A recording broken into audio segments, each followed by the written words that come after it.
we need to have, doesn't have to be the term gender, but we need to have the idea of the hardware of sex and the software of sex being different, even in humans. Yeah. And the reason that we do is because cultures are so different. This is not an arbitrary fact. In humans, a huge fraction, more than in any other creature, a huge fraction of the evolutionary information has been offloaded by the genome into the software layer.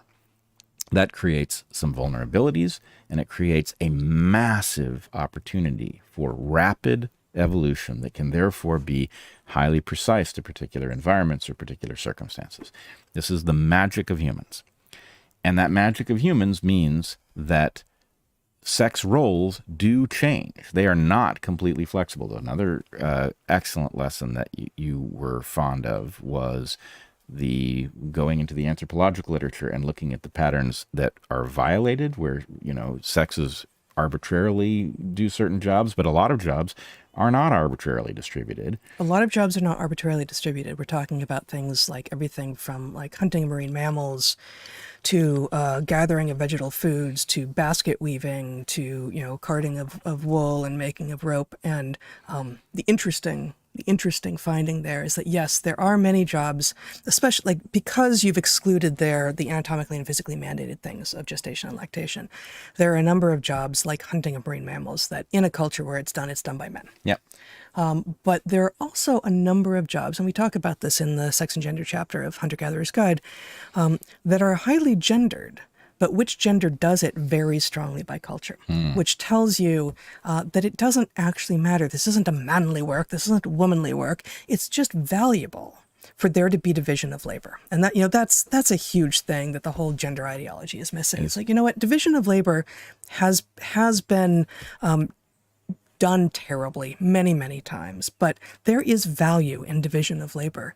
And it doesn't need to be done by sex, but that's an obvious way to split us because we're about half and half, and all humans throughout history who have left descendants have been male or female. Which raises some really interesting questions. And this is another, in addition to a bunch of the adaptive feature set of human beings being offloaded to software, which creates this flexibility, it also creates a potential to have an adaptive culture set that fits a particular environment, but also it allows a particular culture to change over time. And so we are in a position, it was for all cultures, that war was the province of men. Right. It is not inherently true that should remain the case. If you are going to be a fighter pilot, there might be certain things in which the strength advantages a man has are necessary, but it is much less obvious that a woman cannot be a fighter pilot in combat.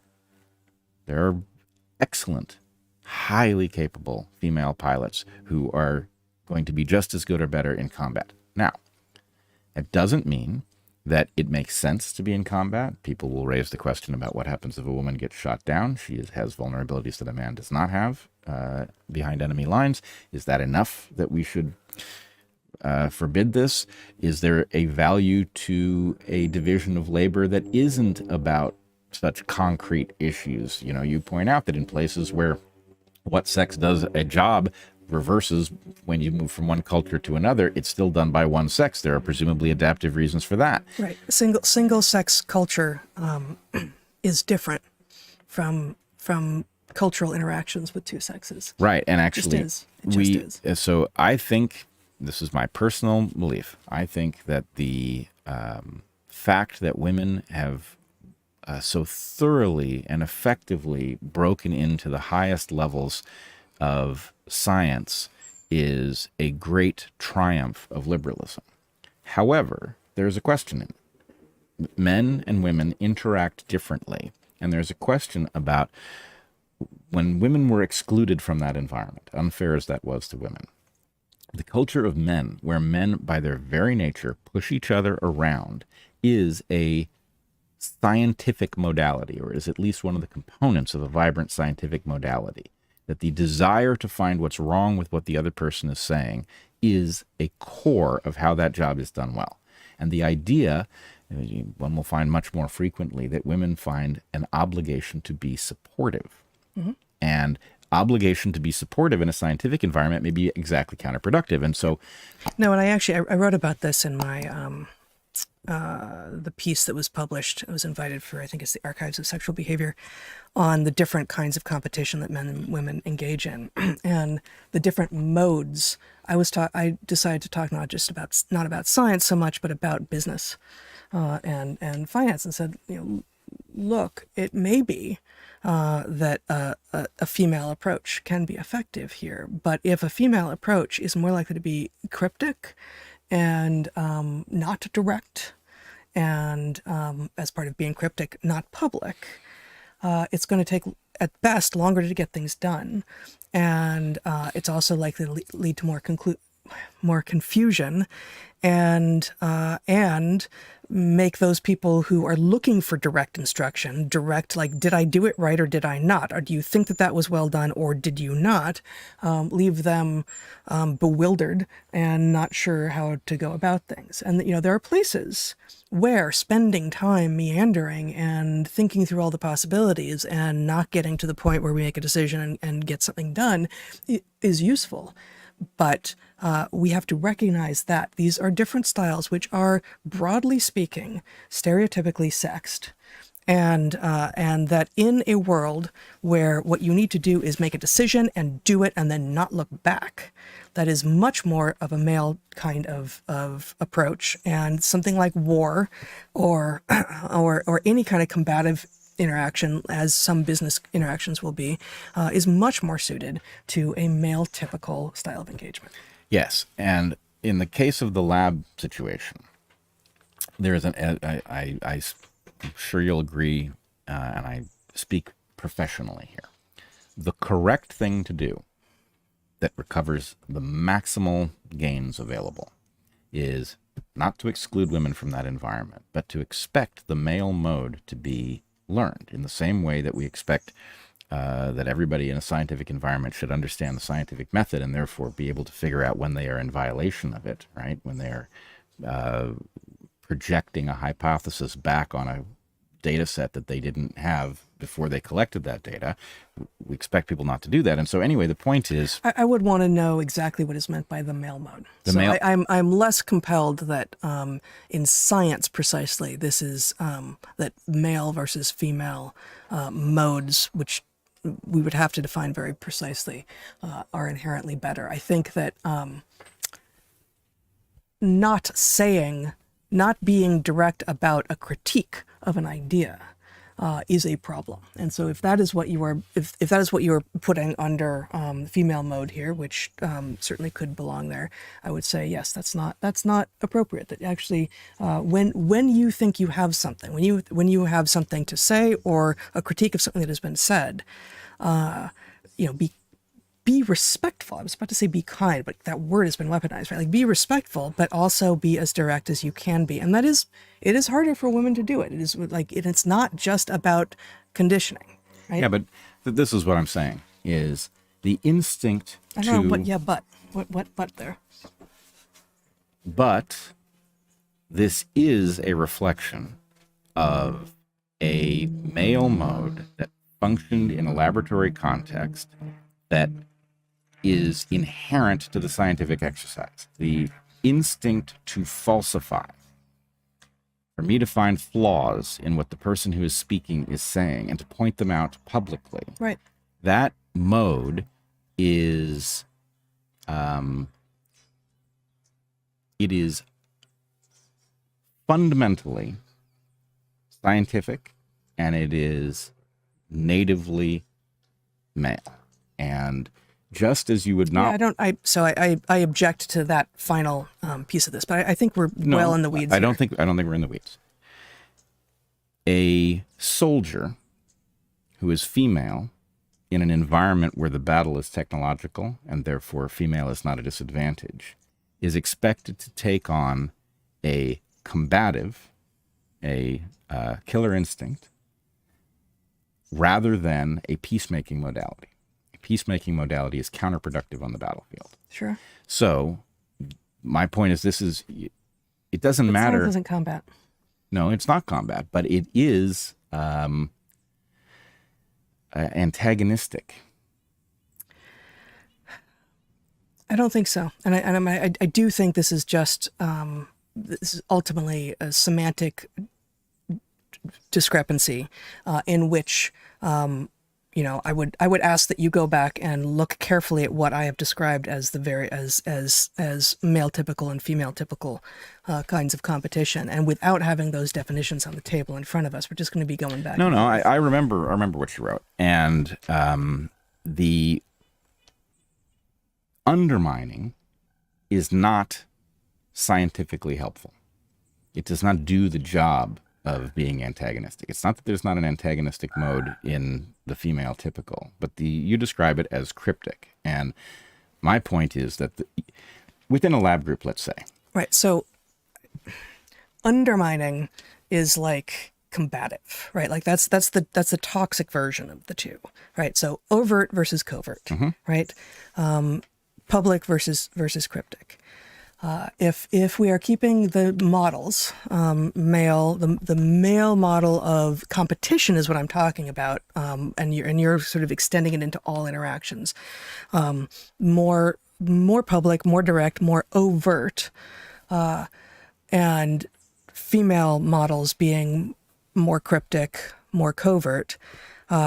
When in front of someone, I think in order to determine whether or not what they've got is actually as good as it seems, a more direct, a more public response is warranted. However, there is a lot that is done through thinking and through giving written response, for instance. And so just as a female typical model is more likely to be comfortable with the written word, that having, what I used to do for my students and what I used to do in grad school as well was go back and forth a lot in writing, which I became very skilled at. I was very direct, but there is a time delay, and it doesn't require a face-to-face, I think you're wrong and here's why. And I would do that, but I didn't always have it. I didn't know it necessarily, and that doesn't mean that I was hiding behind something female or that femaleness was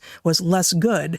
There is a different mode that I think is potentially just as appropriate and just as effective, but can manifest in a different way. I agree, and in the mentoring context, sure. But I want to point out how this has played out in recent history, and I think this will make it clear. The problem with the written critique mode, where critiques are leveled, but it's done it's not done overtly in the open. It is overt, but there's a time delay. Well, let's look at what happened with COVID origins. Yep. A debate was had. We didn't know a debate was had. Debate was had over email, written critique. People did hold each other to account. Power won out. Power decided what the scenario was going to be. And the very people who knew exactly the things that made the position unlikely fell into line before it emerged into public, and it was presented as a consensus. Okay, so you are responding to a grabbing and a weaponization of what is a mode that can be very effective, and many men are excellent at it, but women may be slightly more likely to be excellent at it because of, on average, greater female capacity with words compared to on average greater male capacity with numbers. Okay, just like lay that out there. Gets weaponized as a way to obscure, to hide, to lie, to pretend that that we had the discussion, and we didn't have the discussion.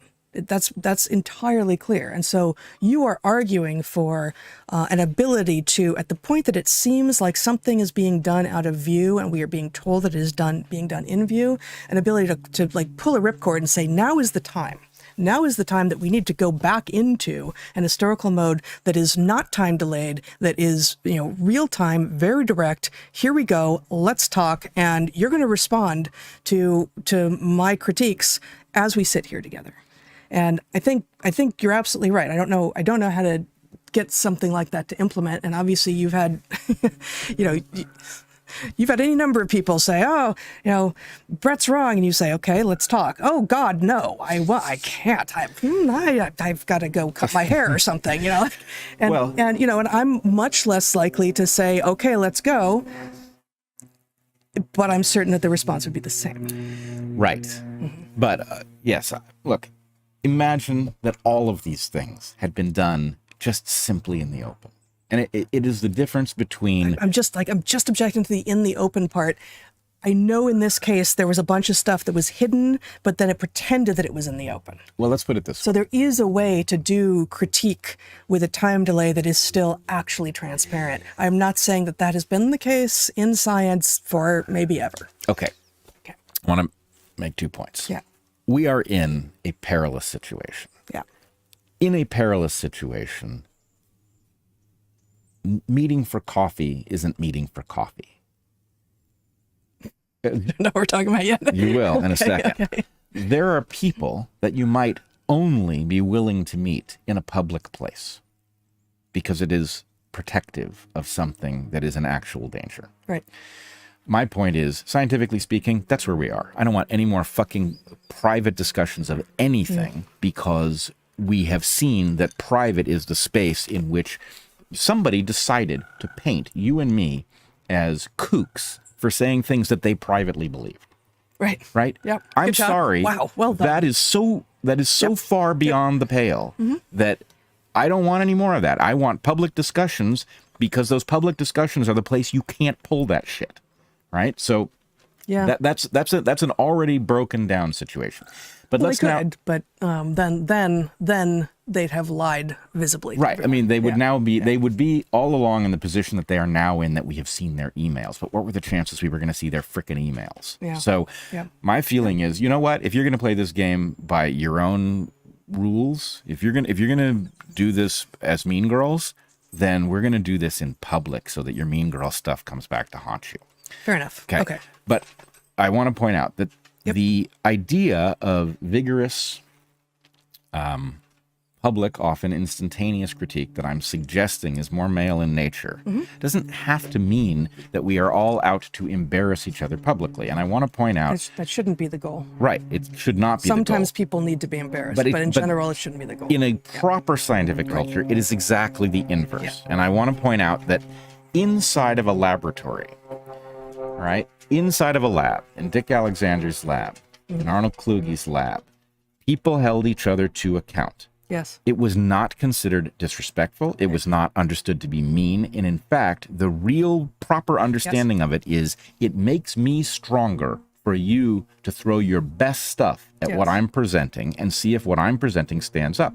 I will find out what's wrong with it if you point it out. If I go out into the world wearing a bunch of gold stars and I don't know how to think, that makes me look stupid, but it also makes the lab I came out of look stupid.